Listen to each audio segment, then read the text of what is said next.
حجاز کے شمال کی طرف مدائن صالح کے ایک سرسبز وادی میں ایک اونٹنی اپنے بچے کے ساتھ گھاس چر رہی تھی۔ موقع پا کر کچھ لوگوں نے اس اونٹنی کو پکڑ لیا اور اسے مار ڈالا۔ اونٹنی کا بچہ وہاں سے بھاگ نکلا۔ چند لوگوں نے اس کا پیچھا کیا لیکن وہ ان کے ہاتھ نہ آیا۔ یہ بے زبان جانور دوڑتا ہوا پہاڑ پر چڑھ گیا اور ایک پتھر میں داخل ہو کر غائب ہو گیا۔ یہ اونٹنی اور اس کا بچہ کہاں سے آئے تھے؟ وہ لوگ کون تھے جنہوں نے اس اونٹنی کو مارا تھا؟ اور وہ اونٹنی کا بچہ کہاں غائب ہو گیا؟ قرآن مجید میں موجود اس عبرتناک قصے کو اس ویڈیو میں ہم مکمل جاننے کی کوشش کریں گے۔ یہ اس وقت کی بات ہے جب طوفان نوح کے بعد دنیا میں بنی نوح انسان پھر سے بسنا شروع ہو رہے تھے۔ تہذیبوں اور شہروں کی بنیاد پڑ رہی تھی اور لوگ قبیلہ میں رہ کر زندگی گزارتے تھے۔ ان دنوں عرب کے شمالی علاقے میں قوم سمود نامی ایک قبیلہ آباد تھا جو حضرت نوح علیہ السلام کے بیٹے سام کی اولاد تھے۔ قوم سمود کا یہ علاقہ مدائن کہلاتا تھا جو بہت ہی سرسبز اور شاداب علاقہ تھا۔ قوم سمود کے لوگ نہایت ہی طاقتور، اونچے قد والے اور زبردست شان و شوکت کے مالک تھے۔ انہیں فن تعمیر میں کمال حاصل تھا۔ یہ لوگ پہاڑوں کو تراش کر انتہائی خوبصورت عمارتیں بناتے تھے۔ ان کی یہ عظیم الشان عمارتیں آج بھی ان علاقوں میں موجود ہیں جو سرخ چٹانوں سے تراش کر بنائی گئی تھی۔ ایسی بے مثال عمارتیں مدائن صالح کے علاقے میں ہزاروں کی تعداد میں بنائی گئی تھی۔ قوم سمود اپنی عالیشان محل، سرسبز کھیت کھلیان اور نعمتوں کی فراوانی کے سبب غرور، تکبر اور سرکشی کے نشے میں چور تھے۔ قوم سمود کے معاشرے سے حق اور انصاف ختم ہو چکی تھی۔ لوگ بے حیائی، فحاشی میں پڑ گئے۔ ان کی زندگی ناچ گانوں، عیش و عشرت، شراب و شباب سے جڑ گئی تھی، یہاں تک کہ یہ لوگ سب سے بڑا جرم اور گناہ یعنی شرک میں بھی مبتلا ہو گئے۔ ابلیس نے قوم سمود کے پہاڑ کاٹ کر پتھر تراشنے کے اس فن کو ہی ان کے لیے غلط راہ کا ذریعہ بنا دیا۔ ان لوگوں نے پہاڑوں سے پتھر تراشے اور بت بنا کر اس کی پوجا شروع کر دی۔ روایتوں کے مطابق انہوں نے پتھر کے 70 مورتیاں بنائی اور انہیں اپنے قبیلے میں قائم کر کے اس کی عبادت شروع کر دی، اور اپنے آباء و اجداد کے سچے دین اور اللہ کے واحد ذات کے منکر ہو گئے۔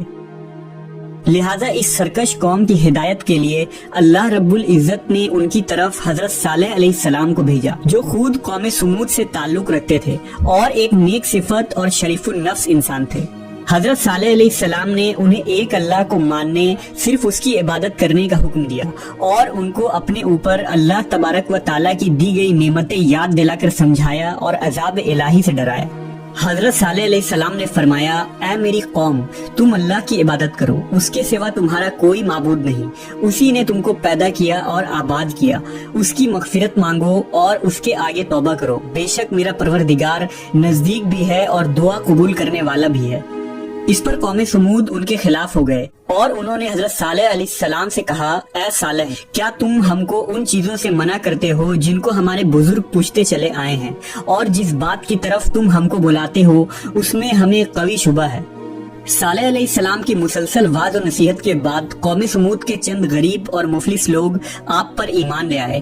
اب اس قوم کے سرداروں کو یہ بات گراں گزری کہ معاشرے کے یہ مفلس لوگ صالح علیہ السلام کے دین کی پیروی کریں گے اور ہمارے محفلوں، چوک چوراہوں پر کھڑے ہو کر ان کے خداؤں اور بتوں کا انکار کریں گے۔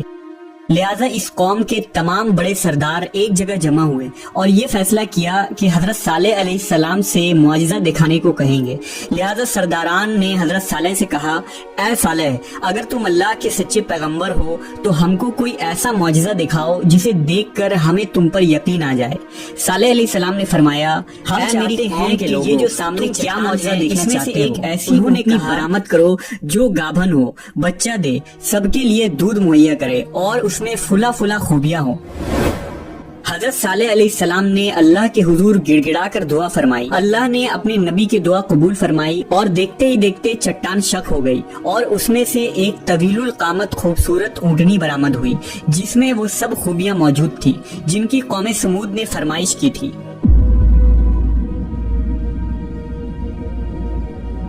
جندہ بن عمر بن لبید اپنے چند ساتھیوں کے ساتھ ایمان لے آیا، لیکن اکثر سردار اپنی ہٹ دھرمی پر قائم رہے اور اسے جادو قرار دے کر اس معجزے کا انکار کر دیا۔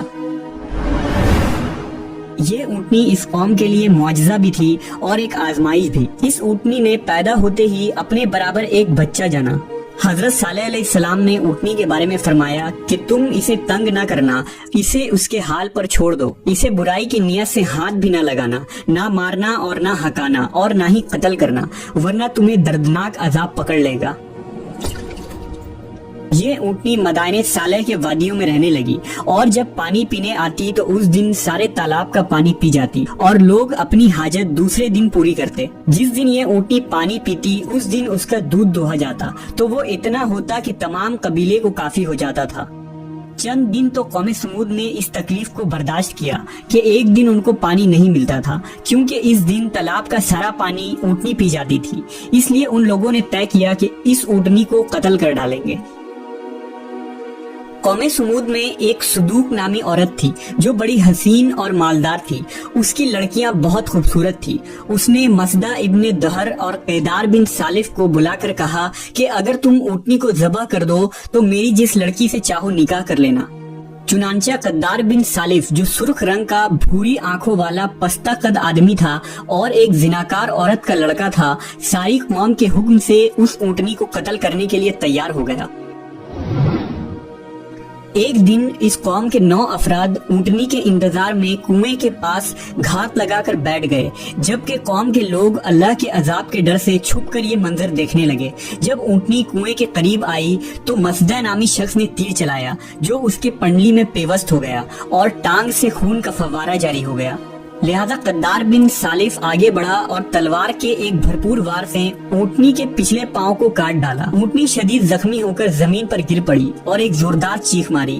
اس اثنا میں زخمی اونٹنی کو گھیرے میں لے کر اس پر نیزوں اور تلواروں کی لاتعداد وار کیے گئے، جس سے وہ ہلاک ہو گئی۔ ادھر اس کا بچہ بھاگتا ہوا پہاڑ پر چڑھا اور چیخیں مارتا ہوا غائب ہو گیا۔ جب حضرت صالح علیہ السلام کو اونٹنی کے قتل کا خبر ہوا تو آپ نے بہت افسوس کیا اور فرمایا تم 3 دن کے بعد ہلاک ہو جاؤ گے۔ قوم سمود کی اس سرکشی پر عذاب خداوندی کا ظہور اس طرح ہوا، پہلے ایک زبردست خوفناک آواز آئی، پھر شدید زلزلہ آیا جس سے پوری آبادی اتل پتل ہو کر چکنا چور ہو گئی، تمام عمارتیں ٹوٹ پھوٹ کر تہس نہس ہو گئی اور قوم سمود کا ایک ایک آدمی گھٹنوں کے بل اوندھا گر کر مر گیا۔ صالح علیہ السلام کی پوری بستی زلزلوں کے جھٹکوں سے تباہ و برباد ہو کر اینٹ پتھروں کا ڈھیر بن گئی۔ حضرت صالح علیہ السلام نے ان لوگوں کی طرف سے منہ پھیر لیا اور اس بستی کو چھوڑ کر دوسری جگہ تشریف لے گئے۔ حضرت ابن عمر سے روایت ہے کہ 9 ہجری میں رسول اللہ صلی اللہ علیہ وسلم غزوہ تبوک جاتے ہوئے جب وادی سمود سے گزرے تو آپ نے اس ویران اور اجڑی جگہ کو دیکھ کر صحابہ سے فرمایا یہاں سے جلدی سے گزر چلو اور اگر پانی کی ضرورت ہو تو صرف اس کنویں کا پانی استعمال کرو جس سے حضرت صالح علیہ السلام کی اونٹنی پانی پیا کرتی تھی۔ پھر نبی صلی اللہ علیہ وسلم نے اپنے اصحاب کو منع فرمایا کہ قوم سمود جو عذاب سے ہلاک ہوئی ان کے